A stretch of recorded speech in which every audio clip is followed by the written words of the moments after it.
Johannes Maat ben ik kom uit Wolvingen. Ik wil graag even een cabaretstukje doen. Het gaat onder meer over Parijs. De wijk Montmartre. Die wijk dat is schitterend. Je hebt de Sacré-Cœur, je hebt de cabaretsdingen, de Lido, de Moulin Rouge. De Franse mentaliteit, dat pakt me en dat ben ik geregeld met vakantie. Maar ik woon als ik even een stukje heli over die cabaretgebouw. Dan kom ik er even net uit. Hè. Hoe lang wil je al cabaretier worden? Als ik cabaretier, nou dit was gewoon maar een aardigheidje. Dat het altijd mijn wens ben, maar als ik mijn leeftijd heb, nou dat wordt hem net meer. Maar ik moet mijn eigen bolles kwijt. Maar van hoe jong zo woon je dit al graag? Nou, van jongens al, ik ben in 60 jaren al. Jouw man wil dus cabaretier worden?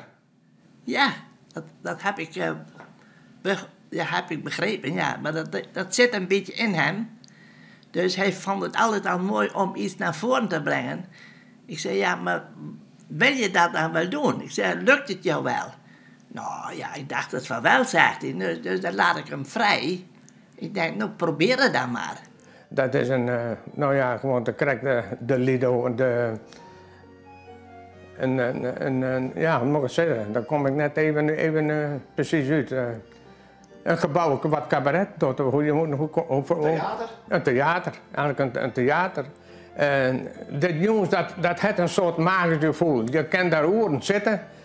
De vrouw die presenteren daar wat, ze kan ik vervelend bij ze. Ze kan ik riek in het gezicht blazen en daar ben je echt niet goed van. Ik denk, dat doet de orenduis, moet ze het wel werken maken. Weet je wat ik deed? Hè? Ik ben even naar een dierenwinkel en ze een liet moes gekocht. Ja, dan kom ik daar bij.